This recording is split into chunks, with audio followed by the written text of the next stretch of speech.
All right, what's going on, guys? What, you on the computer? Yeah, I'm getting We're podcasting. I understand. I'm getting my sure? notes ready. What's going on, guys? Welcome back to the Odum and Andrea show. My name's Odum, and Andrea will be joining us momentarily as soon as she's done surfing the internet. Done. And this is a podcast where we talk about people that inspire us to try to pursue the life that we want to have. You know, to do better. I guess, I don't know. Push limits. Just to push limits, push boundaries, push buttons. Push buttons. Yeah, just pushing some buttons. All right. I could tell how this one's going to go today.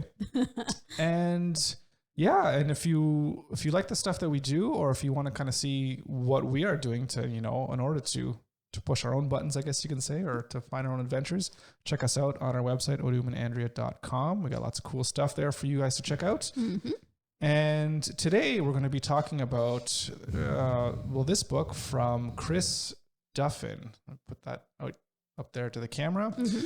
And this book is called The Eagle and the Dragon, a story of strength and reinvention. And just looking at this guy, like, look at this guy. You know, sounds like a dude that you just don't want to mess around with. No.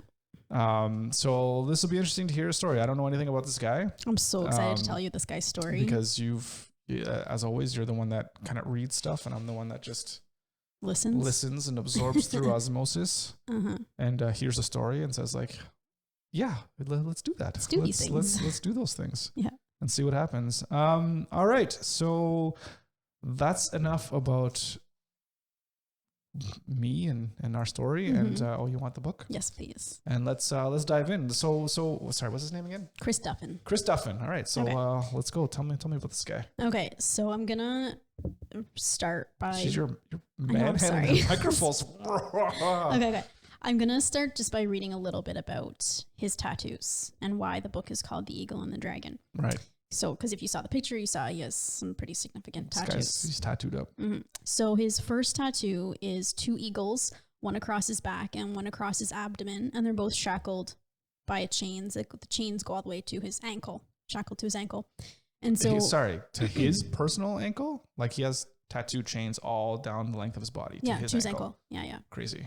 And so, basically, the point of that is the eagle represents the realization of potential. It tells us that the only thing that can hold us back from growing, flowering, and taking flight in this world is ourselves. No set of circumstances can define who you are. No personal history can hold your future hostage. Whatever has happened to you, it is not who you are. So that's his first tattoo. Yep, dope. The second tattoo is a dragon, but it's done in the form of an Ouroboros, which is the snake eating its tail.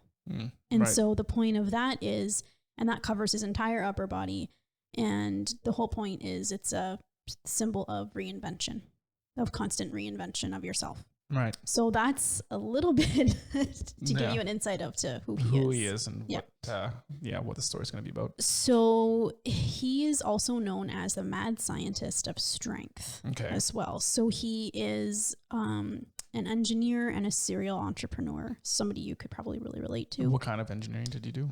Manufacturing engineering. I'm pretty sure that's what it was.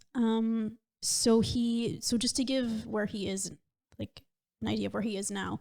So he holds a couple Guinness World Book records of strength. So Guinness Book of World Records. Yeah. So I think he squatted like the most for his body weight. Like he squatted like 1,000 pounds. Like one? Just one? I think one. Just one at 1,000 pounds? So he has so he was huge into strength. He's the founder of what's called Kabuki strength. And so they have a lot of YouTube videos about proper movement under load, so that you don't get injured, because during his training for all these feats, he was having injuries. And so not only do they provide video and coaching, but they also have kind of hacked their own equipment as well. Right. And so they also consult to a bunch of pro sports leagues as well. So not only sports leagues, like, can you give me an example? Sports teams. So NBA, NBA, so basketball, football, right, baseball, right. So like the hockey, the big ones, the big ones. In the United States, Canada. Yep. He also owns, it's called Build Fast formula. So just nutrition, sports nutrition. Yep. And then Bearfoot shoes, which is shoes that are made for proper walking. proper. You show me how to walk again with your hands. Is that how it goes? Yeah. So so you're not joking when you're saying he's a serial entrepreneur, right? Yep. So he's got products, Yep. he's got supplements, he's got exercise equipment and consulting, I guess, obviously from going into like the major sports and all that stuff. Yeah. Cool. Yeah. Yep. So he's holding Guinness World Records for strength. So obviously he knows a thing or two about what it takes to be strong. Absolutely. Right. So that's kind of where he ended up, to give you an idea of this guy. That's who he is. Yeah. How old is he right now? 44. I'm pretty sure it's 44. Right. Yeah. So his background, and this will give you an idea. So, blah, blah.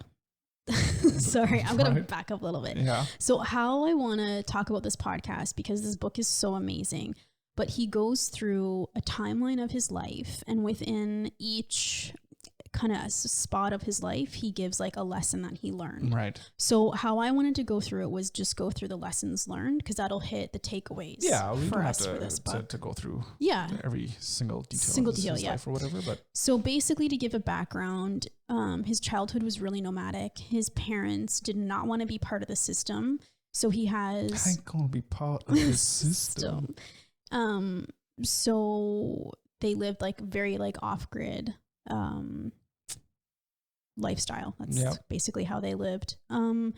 His mom and his dad were not together. His dad is a alcoholic that lives, I think, lived in California. And his mom then met up with his stepdad named Pat. And that was mainly who he lived with for his whole childhood and life, was his mom and his stepdad. Right. And so when you're saying they're nomadic, so they're always constantly moving around from place to place? A lot, yeah. So they'd have a home, but the home would always be off-grid? Usually, not always off-grid, but like that's what they endeavored to do. It didn't always end up that way, but that's what they endeavored to do. Mm-hmm. They didn't really work jobs. So were they pretty like in poverty? Oh, in poverty. Yeah. Oh, 100% poverty. Like hunting and foraging for food kind of thing? Yeah. Yep. They spent one winter where they didn't have heat. They lived in this small shack behind like a store, and they didn't have heat for like.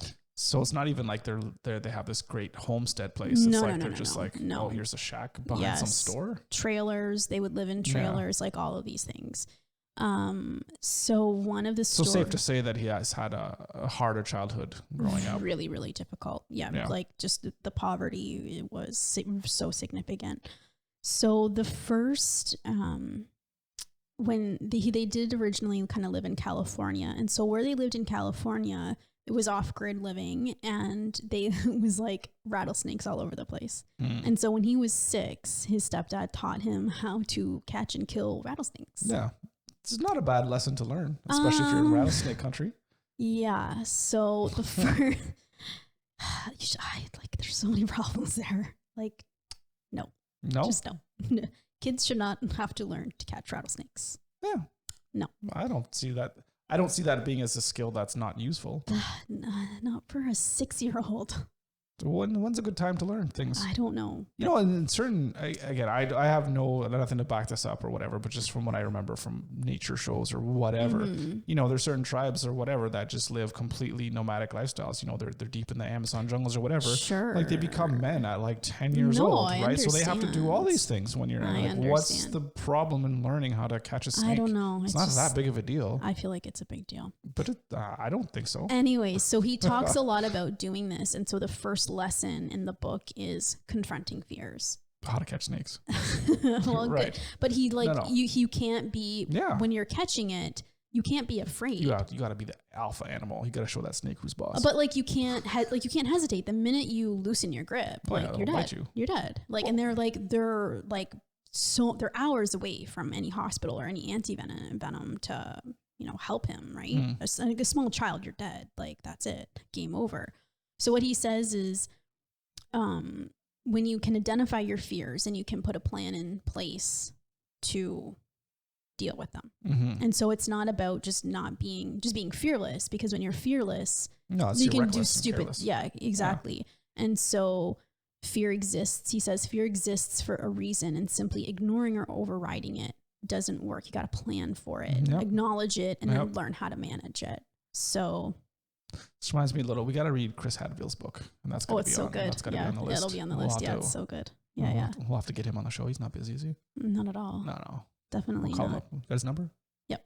Yeah. So he says, becoming familiar with fear is a practice. If we haven't built up our resilience to fear in small ways, it will be much harder to master our fears when big changes come around. Yep. And so this big change is unknown, and that's very fearful for a lot of people. Yeah. And so this really reminded me of Andy Stumpf in his Cleared Hot podcast. He talks about this a lot about, you slowly do things that scare you, but just little small things, right? Yeah. So you just build it up over time. And then it always really reminded me as well of, and we're definitely going to do this book, but David Goggins and Callousing the Mind. It really reminded me of that and that building up that resilience. Yep. And I think that's a really important lesson, especially for where we are today. This is everything. We've talked about that. Yeah. With Goggins, where it's you just push your boundaries of your mind a little bit every time, and you push your body a little bit every time, and this one's pushing your fear a little bit every time. And then there's another one where it's it's that 1% rule, right? You just do a little bit more every single day to get better, right? So it's small increments. You're not going to just are you afraid of snakes? Well, here, let me just throw you into a snake pit. There you go. Let's solve your problem, right? So this is a little bit more incremental than that. Yeah. So then eventually, so his dad is kind of like a logger. His stepdad is a logger. So that's a lot of how they make their money is through logging. They also grew marijuana, and back then it was completely illegal to do this because back in the 80s, right? Yeah. So what happens is eventually the police catch up with them, and the parents both go to jail. So they lose custody of the kids. Like his mom and stepdad. And stepdad lose custody, and his dad. Oh, they lost custody of him. How many was it? Just him? So he had an older brother with a different dad, and then there was him with a different dad, and then he had 3 sisters that were Pat's daughters. All younger. Yeah. But not with his mom. Yeah, with his mom. Okay. Yeah. All right. So there was 5 of them. Yes. In total. So his older brother goes to his dad's, and the other 4 of them go to foster care. So this part of the book, together? I think so. Yeah, I think no, he's not with his sisters, but I think his sisters are all together. Really? Yeah. Well, there's even a crazy story about that, because it ended up that the police that arrested them and then the foster care system itself was actually a human trafficking ring. And that's a crazy story. So definitely read the book for that. But anyway, but the lesson from that part of his life was, finding a center when your world is out of control. And so I think a lot of us, I think this is a perfect lesson for what's going on and what has been going on for the past 2 years, is we feel so out of control. And it's how do you find a way to regain control? Right. And so what he says is that you have to find little small ways of control to reassert that control in your life. So, and I think for me, that's what I always looked at is throughout this whole thing. Okay, well, what can I control? I can't control if we're locked down again, but I can control if this virus is going to kill me, but I can control. Yeah, you can't even control if you're going to get it. No, but I can control if I'm healthy or not. Right. If I can take care of my body and be healthy, then even if I do get it, I know that I will be better off because I'm healthy. Right. So I think it's finding those small pieces. Yep. So I loved that. Then he talks a lot about relationships and how sometimes relationships take work. This is what he says. Relationships take work, and your decisions about which relationships to invest in could become the single greatest determinant of happiness and success. Relationships should help us to become more than we are, but it takes commitment to bring the best out of people. It's important to surround yourself with people who you want to see succeed and who want to see you succeed. Yep. And so you need to surround yourself with people who share your visions and values. Yeah. And so I think, that's a really good lesson as well, because I think you can be in a relationship with someone who's toxic to you, and you just have to be able to let them go. Yeah. And we kind of talked a little bit about this with the Silk and Lawman story too, as she was recovering, and she couldn't have any of that negativity around her when she's trying to recover. Right. And so it's really similar to him. And he even gets to the point where even though it's really difficult, he has to divorce his wife. And they have 2 kids, but it's like there's no shared vision there, and they're not building each other up. So it's like they kind of grew apart. Even though it's and even though it's hard, like you have to let it go. It's very difficult, especially if it's something where it's family, where you have people that are family. I think because you can get divorced if you're married with somebody, but you can't get like divorced from like your siblings or your parents or like other people. So that is a little bit more complex, but yeah, it's so important to be able to surround yourself with people that bring positivity to you and what it is that you want to accomplish.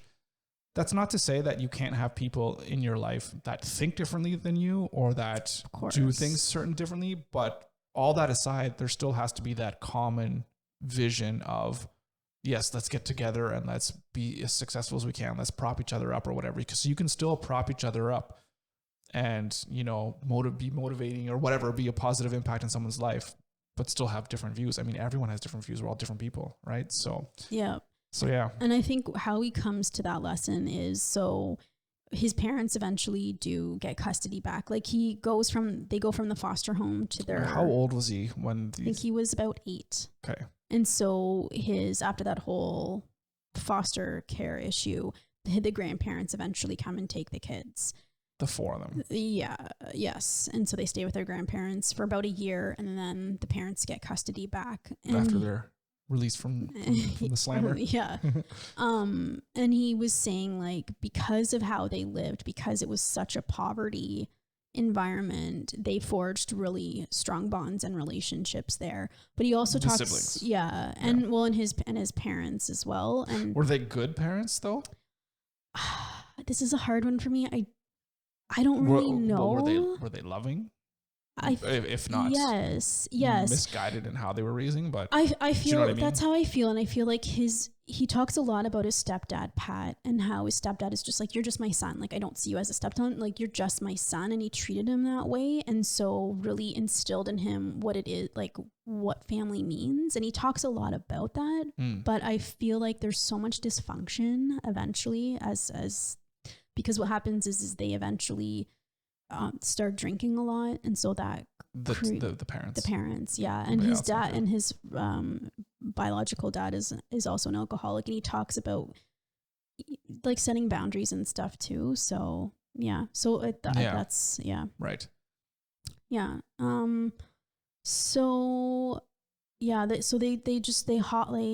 They hop like back and forth to like all of these different places within Oregon and California.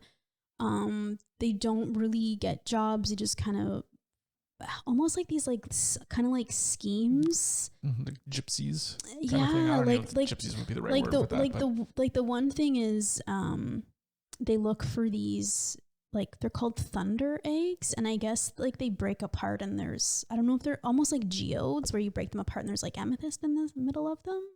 Okay. Yeah. Sure. So they like looking for minerals or whatever. Yeah. To then sell them, or his mom was trying to make jewelry from them to sell them, but like they just like, it never really works out. And so. Right. So it's like trying to be entrepreneurial and trying to be, you know, self-sustaining, self-reliant, but obviously I guess not succeeding. Yeah. So it's, so then the next kind of lesson he learns is, learning to persevere. Like no matter what happened, like they never gave up, right? His parents never gave up trying to provide a living for them and moving forward and stuff like that. Yeah. So like it sounds like, again, the intentions were there, but just the actual parenting maybe it's not the greatest in terms of the decisions that they made. Yeah. I don't know. Like, I think it was a really loving environment, but then I also think, I think misguided is a really good word. You see what their vision is, but it's like they're not able to. Yeah, I don't know. It's a tough one. Yeah, it is tough because I mean, like, I think of like for us, and we have kids, right? I would love nothing more than to be able to just live off the land and whatever, and have that kind of lifestyle.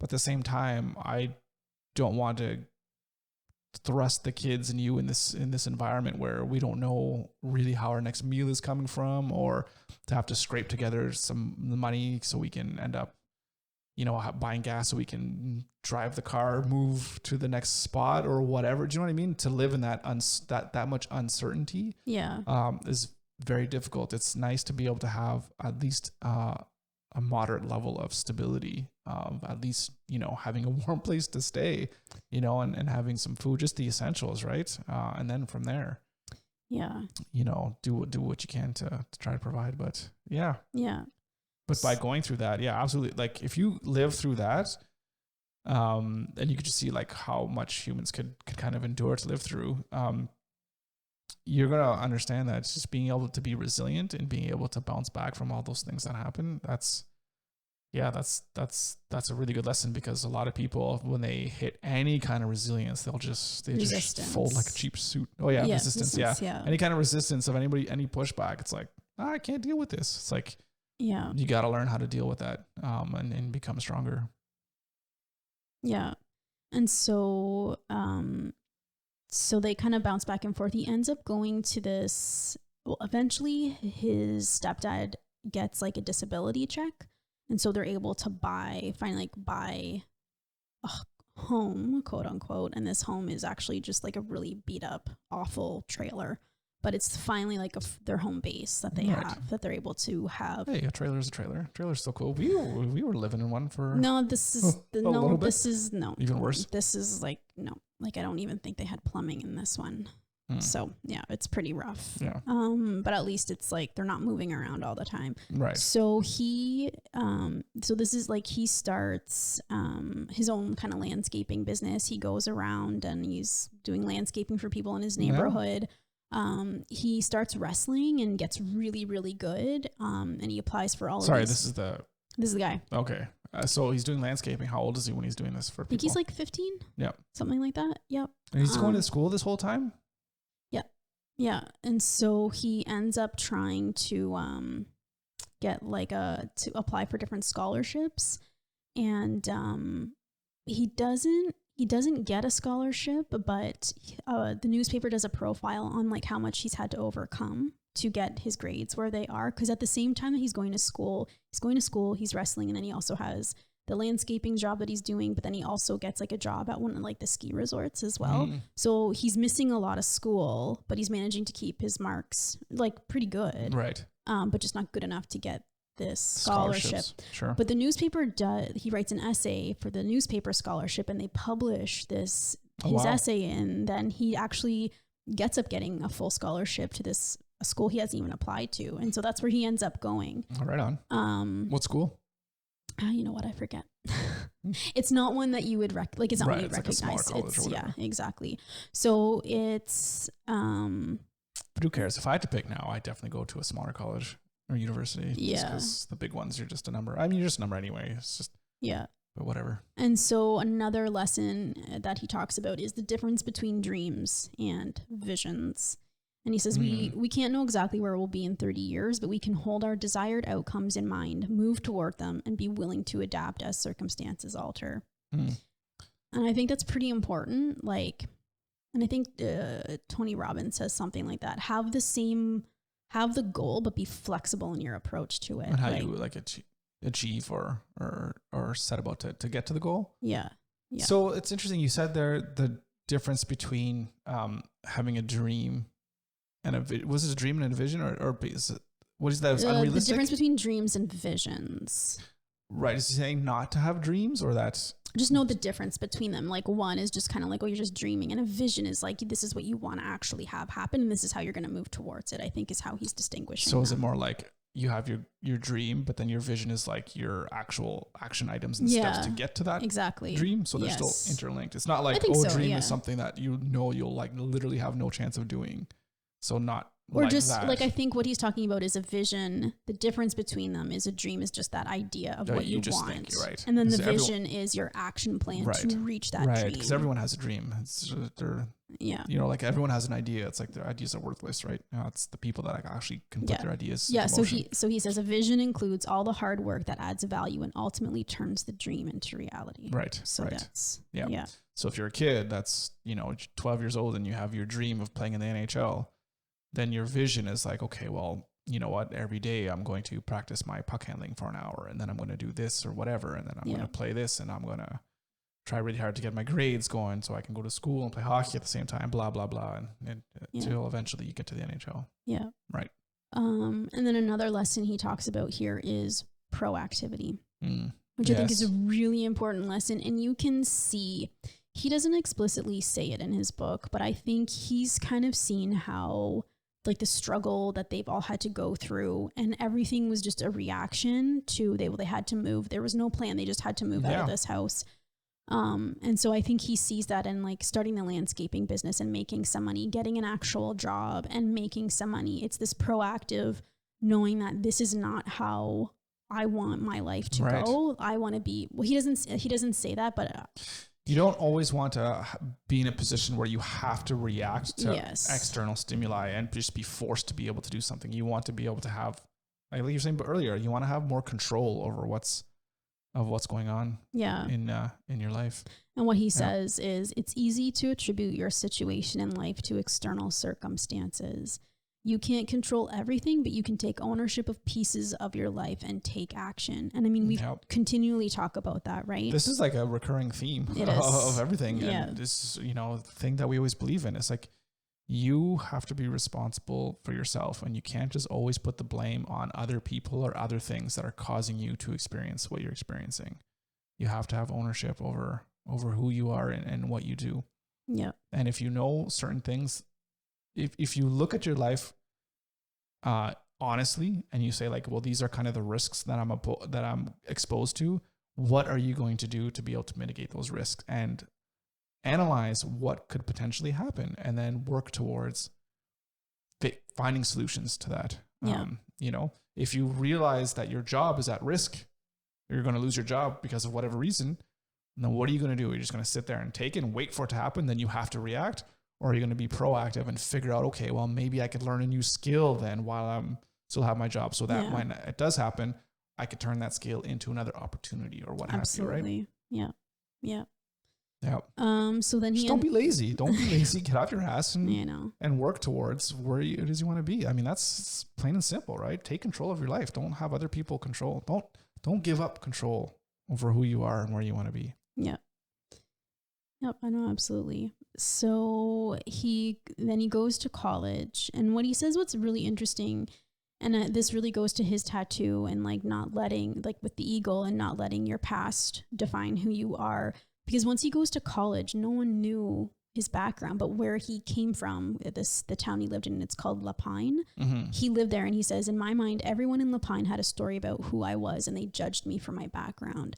In a good way or in a bad way? I think in a bad way. Even though he had like this, even though he had the jobs and everything, and maybe afterwards he had a better reputation in this town. Well, it's not about reputation, but I think knowing what your family is, right? Like I think, that's fair. Yeah. So he goes to this. So he goes to college, and I think all of us kind of feel that way when we go to post-secondary. It's like if it's like a fresh start, no one knows you. You can like reinvent yourself about like who you are, find out who you really are without having those constraints, because it's a bigger pond, right? Yep. So, so he also starts drinking. So this is kind of similar to starts drinking. This is similar to like Rich Roll's story, because when he starts drinking, it eases his social anxiety. And he says, that's what alcohol does. I mean, that's the whole point. So he says, alcohol allowed me to forget myself and feel connected to everyone around me. It enabled me to tap into aspects of my personality I never knew existed. And then he says, I can't deny that it also opened me up to aspects of my personality that could otherwise have remained dormant indefinitely. But he eventually sees it as a problem, and he gets himself out of that situation, because it was the place he was living in was like known as like the party house. Right. So he eventually gets himself out of that situation. After how long?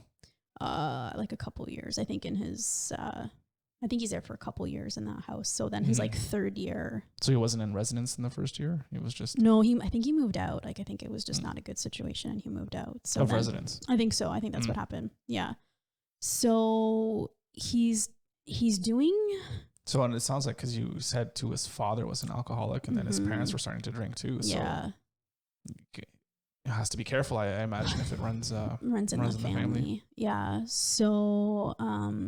I think anyone needs to be careful, whether it runs in the family or not. I mean, alcohol is an addictive substance. So, I mean. Yeah.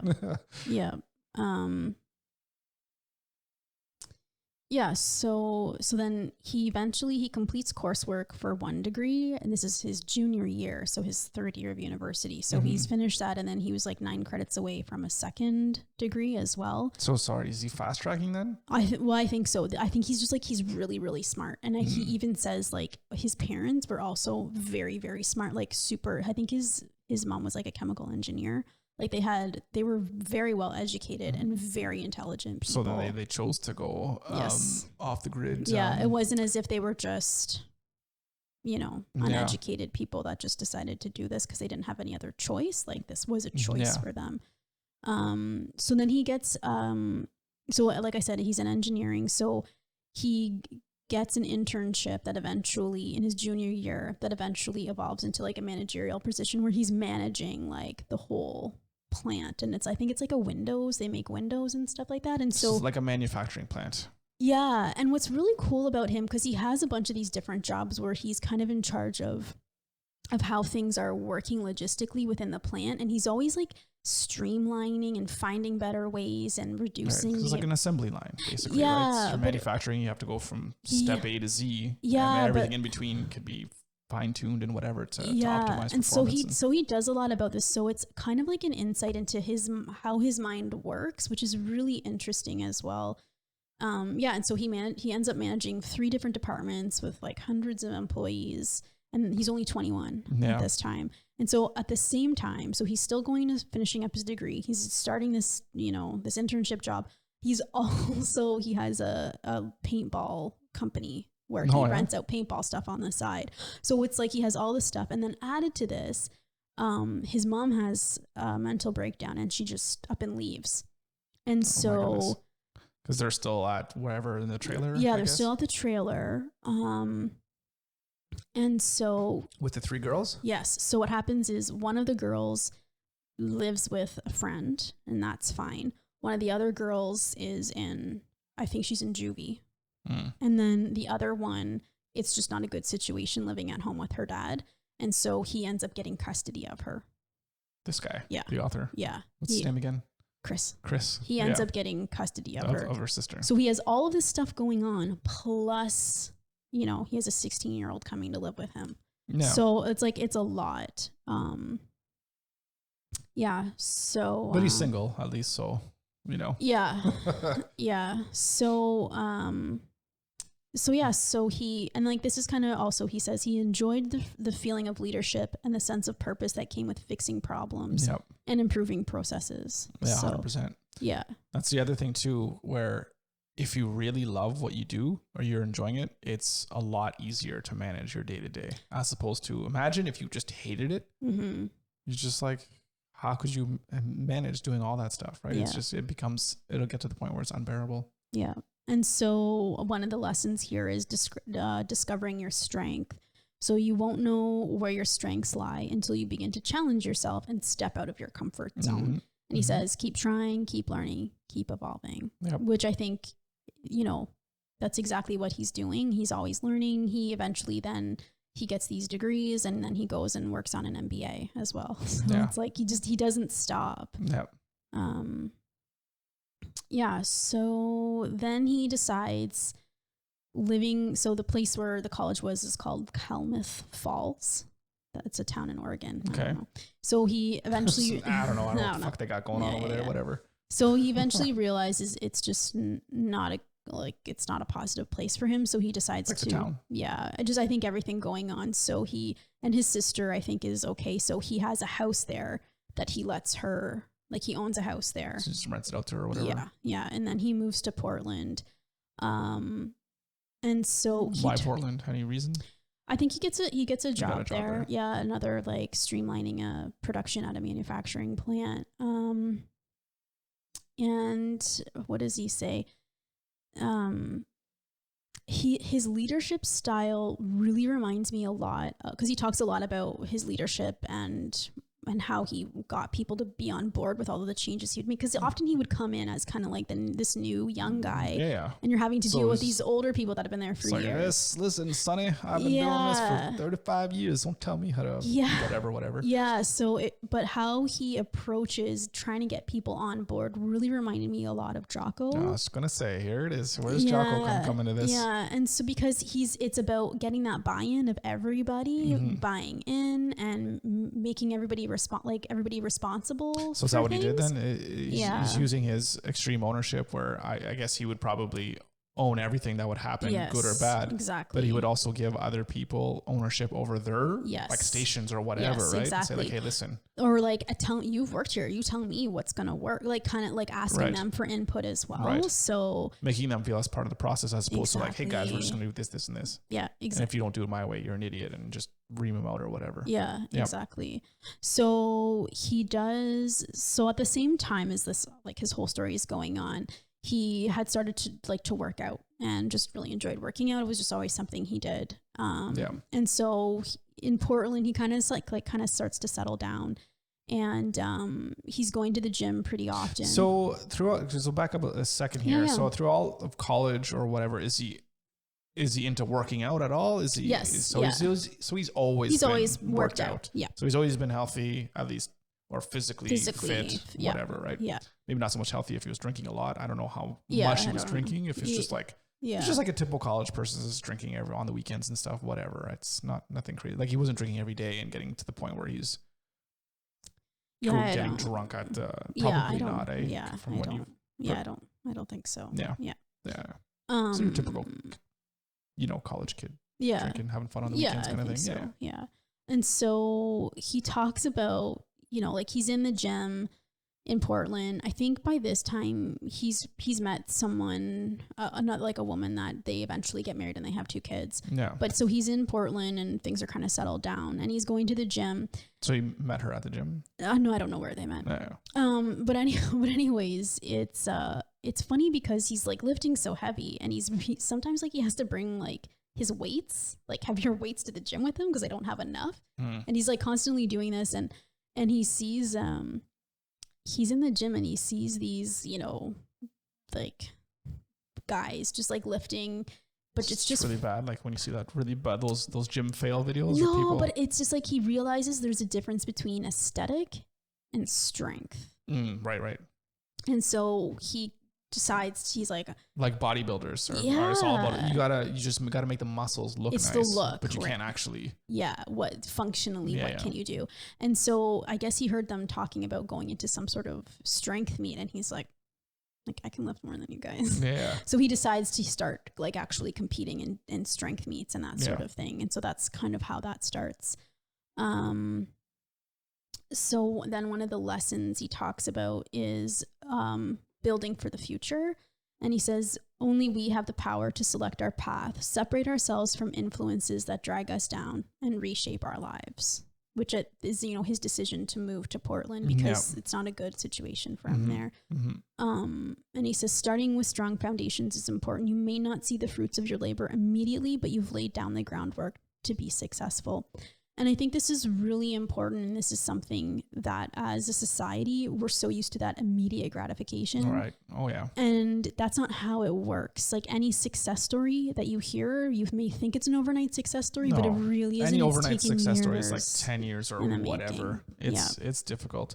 And it's, in relation to, for us, it's like, we talk about this all the time. It's like, we're doing this podcast now, or, we're just starting. And it's like, and our website, it's like, well, how do we grow? How do we get to where we want to be, right? And it's the realization that, it's going to take a long time to get there. Or we might never get there, right? Yeah. But the things that we keep in mind is, number 1, be true to ourselves and be true to what we're doing. Number 2, enjoy what we're doing and just try to put value out there for people. And if we do those kinds of things, then it's laying down the right foundation to build a building that we really want to build. Yep. And it takes a lot of time and dedication. But there's no instant pill to take that's gonna take your business to $0 to $1 million annually in in a month or whatever. There's no pill that you're going to take that's going to magically get you the body that you want or look the way you want. There's no gym routine that you do in 2 weeks and you're going to transform your body. Like everything is just a lot of hard work and dedication. Yeah. And you got to play the long game. Yeah. So, I mean, I thought that was a really good takeaway from that. Yeah, for sure. Another one is part of his life was conscious self-reinvention. And so that goes to the Ouroboros part of his tattoo. Because when he moves to Portland, it's like he's moving away from a situation he feels is just not good for his growth anymore. Yeah. So that's consciousness in of itself, knowing you need to move. He cut out drinking, he got married, and then he, got this, a job. He's making a really good living. Right. But then he was taking a good deep look at his life. Is this really what I want, or is this what society tells me I should have? Right. Should I have the car? Should I have the house? And so it's like, he had to really think about, is this where I want to be? Is this where I want to go? And so, eventually, he had to kind of let some things go from his life. Like he gets divorced and he quits. He quits a job. He has so many different jobs because he's so in demand for his stuff. So he quits a job and starts another one. And then, so it sounds like he's not one to shy away from trying different things. And if they don't work out, to just leave it behind and go on to the next thing. Yeah. But that's another, the whole thing with the relationship as well too. Could be a whole nother thing, because is it because they were growing apart, or were they never set right to begin with? I mean, that could be, those are complex issues as to why, a marriage wouldn't work. Like, was she not supportive of him always wanting to try new jobs? Or did she just want him to settle? Like, listen, honey, just settle down, have this job, just provide for the family, and then that's it. And if he's like, no, I want to keep doing these other things, and obviously that's not going to work, right? Yeah. So I'm not sure. And I think it doesn't matter. It doesn't matter. And I think at the end of the day, he really doesn't talk bad about anyone in his book, even his parents. So I think he wants to keep it positive. And and going back to relationships, there's relationships you have in your life across your lifespan that are there for, a reason. And then if you need to leave them because you're changing and you're moving and that person's not changing and moving with you. Yeah. Or it's becoming not supportive and more of an anchor, right? So one's a balloon that lifts you and an anchor that kind of drags you, right? So you kind of have to figure that out for yourself individually. Yeah. So then eventually he opens up, because he's so sick of dragging all of his weights around.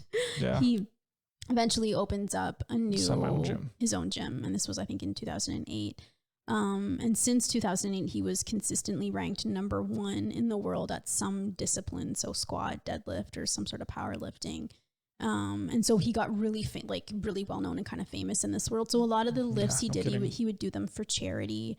He describes this one meet and dropping weight in Australia for this one meet. And it's a crazy story how he drops this weight. He drops 39 pounds in 24 hours.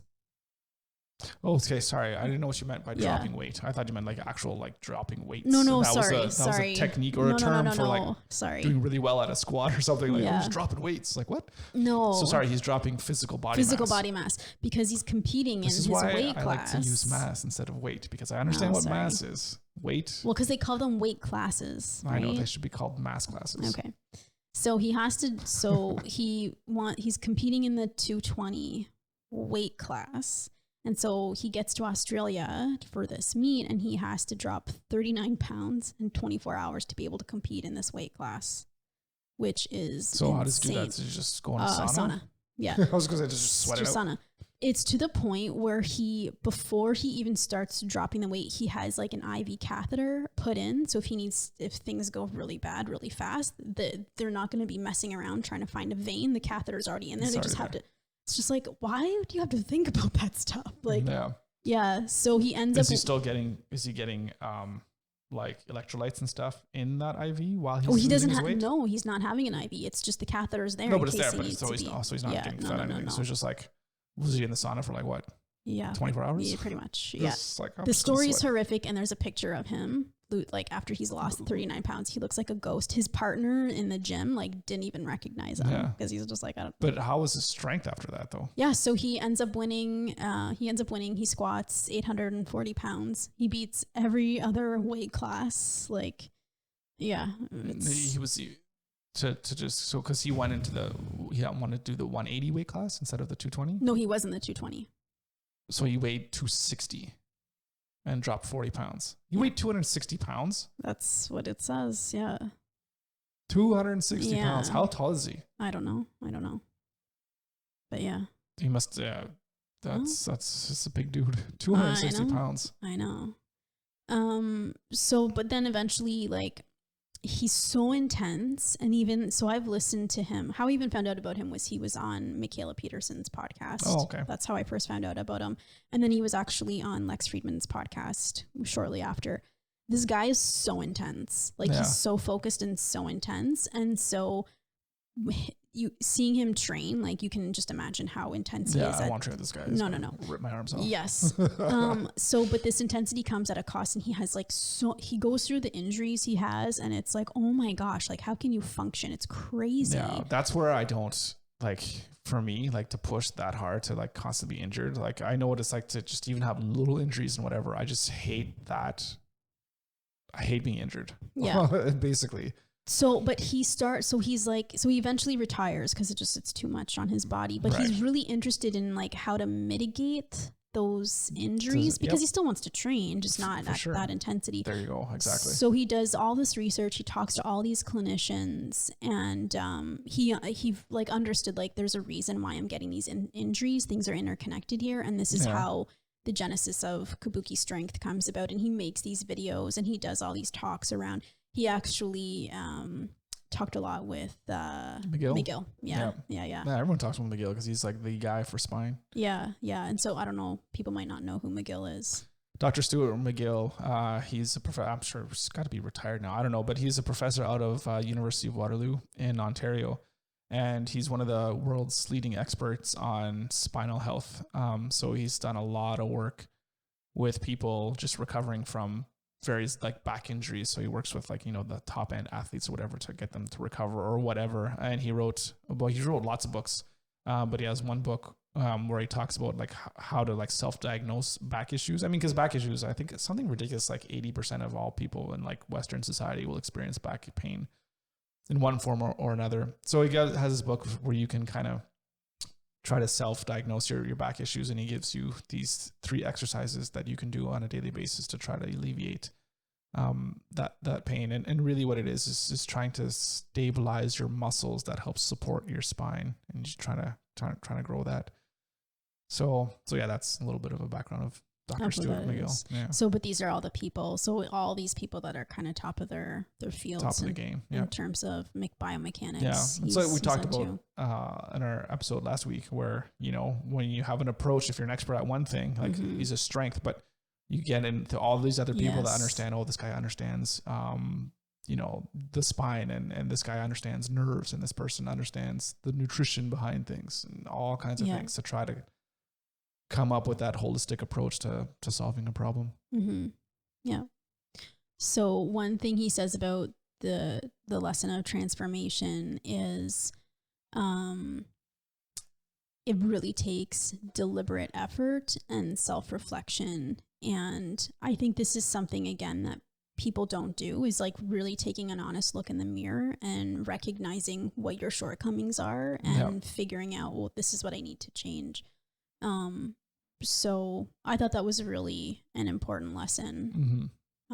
Definitely, because I don't think a lot of people do it. It's hard. It's uncomfortable. It's so uncomfortable to look at yourself and be like, you know what, these are all the places that I'm short. And there's one thing too, is to look at it and to find out what those things are, but it's also not to get to the point where you just like hate yourself because of it or whatever. Like everyone makes mistakes, and you can be honest with yourself, but don't be hard on yourself. If you're going to look at yourself in the mirror and decide that you want to change, then that's a positive thing. Think about it in a positive absolutely. way. Right? Yeah. And so he says another thing that really struck me is you can't measure your success by the values of other people. Oh, 100%. The fancy car and the house are, maybe someone has those, but those aren't the goal. It's symptoms of a deeper goal, Yeah. right? So like the true goal, he says the true goal is meeting the value behind your achievements.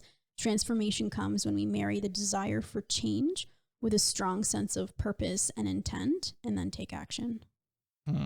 So, can you give any kind of example of that, or can you unpack that a little bit more? well, so desire for change. So there's something about yourself you want to change, but then you have this sense of higher purpose that you want to achieve. And so you have to transform somehow in order to achieve that sense of purpose. So I think for him, what he really found satisfying because he was coaching people as well. And even when he was doing the manufacturing like jobs and streamlining the process, what he said was the most satisfying was coaching people and enabling them or empowering them to do something they did not think was possible. Right. And he said like that was so transformative for him and so important for him. And so I think, but you have to identify that you do need to transform, but like it can't, what's the purpose of this transformation, right? It has to come together, I think, as two things. So yeah. And bringing value to other people as you did in those situations, or as opposed to what you mentioned before, it's like just having a house and a car. That's not an actual goal, or that's not a value. That's just something to display to other people. Like, hey, look, maybe I'm quote unquote successful because I have stuff. Like, but it's not, it doesn't who you are, what values you have, and anything about the internal struggle. And then the last kind of theme or lesson is building a legacy. And he says, consider the consequences of living a life that is not aligned with your true self and your purpose. The fear you feel today is nothing compared to the eternal despair of coming face to face with who you could have been and realizing that you failed to answer the call. Yeah, that's tough. Eternal despair. That sounds bad. It does. It's just like thinking, on your deathbed, what are you going to look back on? Are you going to look back on the stuff that you have or stuff that you didn't have? And do you want to look back on your life of, I wish I would have done this, this, and this, Yeah. So you need to do it before it's too late. Yeah. It's like, if only I would have done this, if only I would have done that. Yeah. I think you want to be on your deathbed and see, like, look at all the things that I've done and, at least try to be at peace when you go. Well, and I think for us, I think a lot about like our trip, and a lot of people would see that as, oh, look at these idiots. They tried to do this stupid thing and they failed. And it's just failure. Like, you know what? Yeah, but at least I tried it. At least I will never look back and regret that I didn't even make the effort to jump off that ledge. Yep. So, and to do something that I thought was worthwhile to do. Exactly. And that what made sense for me. Exactly. Like, we weren't telling anybody else to like, hey, why aren't you guys all selling all your shit and traveling across Canada? You just got to do what's good for you. And that's the thing we talked about in terms of having those positive relationships. So if there's people in your life that are just like, if they're like, oh yeah, that's stupid, you guys shouldn't do that, you guys are going to fail, blah, blah, blah. I was like, all right, well, I don't need to talk to you anymore, I guess, because you're not bringing any value to my life and you're just trying to hold me back and not understanding. Yeah. But then again, people could be like, they could think all they want is like, oh, that's a bad idea, or I wouldn't want to do it, but still cheer you on and still be like, oh, I want you to succeed or whatever. Then that's fine. And that's the idea, where you can have people in your life that might not agree with you or think like you do, but they're still going to support you. Yep. Absolutely. Yeah. So then I'm going to go back to a quote that he says in the beginning of the book. And he says, he believes in using obstacles in our lives to spur adaptation, to grow strength, and as a catalyst to chase the things in life that scare us. All growth is built on adaptation. The only way we can grow is by adapting to change. When we adapt, we become stronger. This is the insight that forms the bedrock of his business and life, and his life passion, teaching people to live better through the development of strength. Yep. So I think that's like, it's pretty huge. It's almost like a good summary or wrap up of everything that we've kind of talked about. Yeah. So like so many takeaways in this book. Just change through struggle I guess you can say, yeah, right? Like, or growth through struggle. exactly. That's definitely what it is. Yeah, So you challenge yourself. So the book is it's so good. We might have been a little all over the place with it because his story is it's such a crazy story of his growing up. And there's so much, like there's so many different jobs he has because he's in such high demand. Yeah. But he's definitely, the book is so great. It's really, really great. It's a fast read. Like it's how he wrote it. Is pretty well, it just sounds read. like I said, there's just so many different takeaways of, you know, just pushing yourself, and trying different things to find out what's going to work for you. Just never settling for everything and always trying to reinvent yourself and to continually to do better and be better. Exactly. Yeah. Absolutely. And just obviously strength of body, but also strength of mind. I think is a good thing. And I think like that's the big thing actually he talks about is there's different types of strength. And it's not just about like muscular strength. It's strength of mind, that mental toughness. Callous the mind, mind, as they say. So question for you, just looking at this guy and his tattoos, would you get a tattoo? This is something that you would want to do. Is there something that you feel so, you know, passionate about that, you know what, I need to get this tattooed all over me? So there's only one thing I think I would ever get tattooed on me, and it's the word sisu. And so my background is my mom's family is Finnish, and in Finland, sisu I grew up with that word, and it means a bunch of things, but it means like perseverance and true grit, and you just don't give up in the face of adversity. And I think it's something that we've lived a lot. Yeah. Do you want it written in Chinese characters? No. So if it's misspelt, you don't know. No. Would you? Well, where would you get that? That's the thing, is like, I don't even know. I don't like words. Oh, no. I would not get like a word. That's like if I got like, hey, Johnny. It's like, oh shit, yeah. 20 years later, Johnny's an asshole. I don't know. You know what I mean? Yeah. Words just seem, I don't know. I don't know. I definitely wouldn't get any characters that I don't understand or language that I couldn't read. That's also I think kind of ridiculous. Yeah. But I mean, it's each their own. I don't care what people do. Yeah. Hey, if it works for you, I don't give a shit. Yeah. Would I get I like the idea of them. Yeah. But I don't think there's anything that I would feel so strongly other than, that just looks really cool or really badass. Like maybe I think ask me in 5 years after, you know, the stuff that we're trying to do now with our lives, you know, starting this podcast because we're reading this stuff and then we're like, all right, let's find our song, find our path, find our whatever it is and work really hard over the next 5-10 years to achieve that. So where we're going to be in 50 years, maybe then I'll be like, okay, well, 50 years old, let's put that tattoo on because look at all that we've persevered. And this is just a reminder of whatever. So I like the idea, but I just love his, like, those are big tattoos, but I just really love the story behind them. That's what I mean. I think so amazing. If it has an actual personal story and a personal meaning and something that, I don't know, just is really significant for you, then go right ahead. I mean, some people just have so many tattoos because they just like tattoos, and that's fine too. But I think it looks really cool. Like when magicians have tattoos and they're handling cards and they're on their hands, they have all kinds of stuff like a ace of sleeves or dice or coin, whatever the hell it is. Yeah. I think that, I mean, if tattoos are done well, I think they look really cool. Awesome. But it would be something that I probably know to be honest. But it's something that I could potentially consider if it makes a whole lot of sense, where it's like, yes, look what I was able to do in the next 10 years to really transform my life into what I want. And I want this to be a constant reminder to never let go and to never give up and to keep fighting or whatever. Right. Yeah. So I think that's, I don't know. Let's look in 10 years. Like I said, you just want to get the word. It's like, where would you get it? Well, something's like, I don't need that. It's like, no. Sisu right across the chest, right on the tramp stamp in the back. I was gonna say lower back. You want to get that lower back stamp? Might as well just be a bullseye. Yeah. So I think my rating on that. Where I'll say this for you, where I think would be And also it's like really, it's on the bikini line right down there. So that's great. So then no one else can see it, right? Yeah. Then what's the point?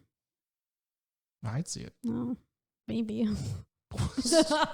So, maybe if you play your cards right. What the hell is this? What's one of this? Yeah. Well, but that's the point. If you don't want other people to see it, then why don't you just get it right there? No. Right on the face. I don't think so. Yeah. Yeah. I don't know. I feel like there's not as many places for women to get to. Of course there are, but like, it's for guys. It's like, it's obvious like the chest, but I don't know. I see they get tattoos here and all on the sides, and then there's the weird one over there on the rib cage. Yeah. I don't know. I don't know. Yeah. So on a scale of 1 to 10 of a book. Well, I can't give it 10 because I've given too many 10s now. Well, you can. No. But I mean, I'd probably give it like, in terms of like a book to read, I'd probably give it like an 8. An 8. Yep. Okay. I think for inspiration, like that's a 10. And inspiration is for 10? It's a 10. Yeah. Because there's so many, like, she just scratched the surface of how inspirational this guy is. Yeah, and all the things that he's done. Yeah, no, exactly. Just I mean, what he's can we talk through. about in 40 minutes? Yeah. It's a lot. So that's good. So an 8 out of 10 in terms of just being a good book. Yeah. But if you're looking for inspiration and something to motivate you or inspire you, I mean, you got to look for inspiration and motivation. Isn't it like maybe you got to look for motivation from within? Yeah. You have to have your internal drive, but you can still be inspired by somebody, right? So I know there's a difference. I don't know exactly what it is to say, but like, you know, you could watch those motivational speeches or whatever and get fired up, but that's a temporary thing. It's right? external. That's an external. You needed the internal motivation. Yeah. I think if you have a story similar to him where you've had to overcome like a difficult past, especially it's not in his control. His past was not in his childhood was not in his control. But if you've had to overcome something like that, I think it's a really great story to read how he has overcome a really difficult past and childhood. Yeah. 100%. So yeah. Cool. Yeah. Cool. I like it. Chris Duffin, The Eagle and the Dragon, A Story of Strength and Reinvention. Check it out. It has Andrea's thumbs up or seal of approval. Seal of approval. Absolutely. And I think that's it for us today. Yeah. So, as always, thank you so much for tuning in, listening, watching, however it is that you're, listening to us today. And of course, if you like what we do and if you want to see more of us, check us out on our website, odumandandrea.com. And with that, I think we'll say Crisp high five. Crisp high five. It's not saying anything. It's doing, I guess. And have yourself a fantastic week. Keep striving for becoming the best person that you can be. Absolutely. All right. All right. See Bye. ya.